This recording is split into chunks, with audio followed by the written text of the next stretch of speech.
মোৰ মৰমৰ পাকঘৰলৈ সকলোকে স্বাগতম জনাইছোঁ। আজি মই পনীৰৰ এটা ইউনিক ৰেচিপি লৈ আহিছোঁ আৰু আমি হোটেলত ইমান পইচা খৰচা কৰি পেলাই আমি পনীৰ খাওঁ আৰু এইদৰে বনালে হোটেলৰ সোৱাদটোৱে আহিব।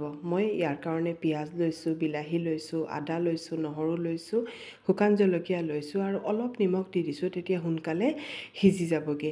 এইখিনি অলপ তেল দিছোঁ একেবাৰে, দি পেলাই এইখিনি অলপ দেৰি মই গেছটো মিডিয়াম থৈ পেলাই মই ভাজি ল'ম।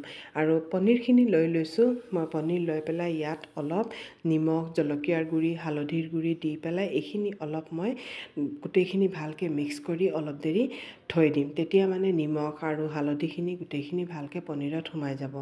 আৰু ইয়াত মই কাজু কেইটামান দিবলৈ পাহৰি গৈছিলোঁ, এতিয়া কাজু কেইটামান দি দিছোঁ। দি পেলাই এইদৰে ভালকৈ লৰাই লৈছোঁ। দেখিছেনে অলপ অলপ সিজা ষ্টাৰ্ট হৈ গৈছে, কাৰণ নিমখ দি দিলে সোনকালে সিজি যায়। আৰু এই ৰেচিপিটো অতি সোনকালে হয়, একেবাৰে সহজ হয় ৰেচিপিটো, আৰু কিন্তু খাবলৈ বহুত সোৱাদ হয়। এবাৰ এই ধৰণে আপোনালোকে বনাই চাব। আৰু মই গোটেইখিনি ভজা হৈ গ'ল, সিজি গ'লোঁ, আৰু এতিয়া মই এইখিনি উলিয়াই ঠাণ্ডা হ'বলৈ থৈ দিছোঁ। আৰু এইখিনি চব ঠাণ্ডা হোৱাৰ পিছত মই এইদৰে এইখিনি গ্ৰাইণ্ড কৰি লৈছোঁ। আৰু এইখিনি পূৰা গ্ৰাইণ্ড হৈ গ'ল। এতিয়া মই কেৰাহীখন পাতি পেলাই অলপ মিঠাতেল দি দিছোঁ, দি পেলাই আৰু এটা ডাঙৰ চাইজৰ পিঁয়াজ এটা কাটি পেলাই দি দিছোঁ। আৰু মই লগে লগে নিমখো অকণমান দি দিছোঁ, কাৰণ যিহেতু পনীৰতো মই অলপ নিমখ দিছোঁ, আকৌ বিলাহীখিনিতো অলপ নিমখ দিছোঁ, সেইকাৰণে ইয়াতো মই কম নিমখ দিছোঁ। আৰু পিঁয়াজত নিমখ দিয়াৰ কাৰণ এইটোৱেই হ'ল যে পিঁয়াজটো অলপ সোনকালে কুক হৈ যাব। আৰু মই পিঁয়াজখিনি কুক হোৱাৰ পিছত তাৰপিছত মই ইয়াত মছলা দিছোঁ, আৰু জলকীয়াৰ গুড়ি, হালধিৰ গুড়ি এইখিনি দি দিছোঁ।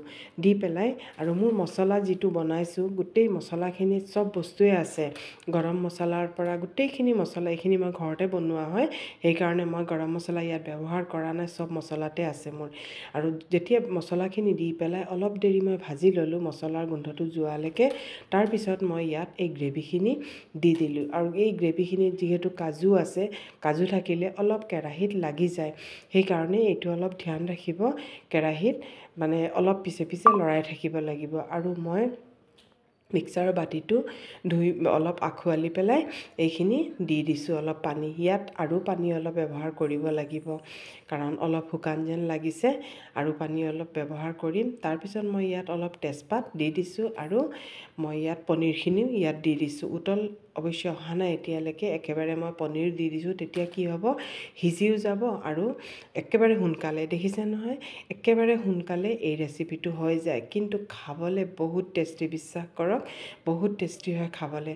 আপোনালোকে এবাৰ বনাই চাব, কোনো ঝামেলা নাই আৰু একো দৰকাৰে নপৰে। আৰু এইটো পোলাওৰ লগত, পুৰি, ৰুটি, মানে ভাতৰ লগত, চবৰ লগতে খাবলৈ কিন্তু টেষ্ট হয়।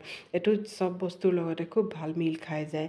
আৰু সেইকাৰণে এই ৰেচিপিটো মোৰ ঘৰততো সকলোৱে খুব বেছি ভাল পায়, সেইকাৰণে মই এইটো প্ৰায়ে বনাই থাকোঁ। সেইকাৰণে আজি ভাবিলোঁ বনাওঁ, আপোনালোকৰ লগত শ্বেয়াৰ কৰোঁ। আৰু লাষ্টত অলপ গৰম মছলা পাউডাৰটো মই দি দিছোঁ, দি পেলাই অলপ মই মিলাই লৈছোঁ। আপোনালোকে যদি ভাবে ধনিয়া পাত দিবলৈ, ধনিয়া পাতো দিব পাৰে, কিন্তু মই দিয়া নাই, কাৰণ ধনিয়া পাত দিলে অলপ টেষ্টটো অলপ চেঞ্জ হৈ যায়, সেইকাৰণে মই এইদৰে বনাইছোঁ। তেতিয়া পূৰা একেবাৰে ক্ৰিমি টেক্সচাৰ এটা আহে, আৰু একেবাৰে হোটেলৰ দৰে ফিল হয়। এয়া চাওকচোন, ঠাণ্ডা হোৱাৰ পিছত কিমান ধুনীয়া হৈছে, এয়া গ্ৰেভিটো চাওকচোন কিমান ভাল হৈছে, পূৰা ডাঠ হৈছে। আপোনালোকে নিশ্চয় বনাব।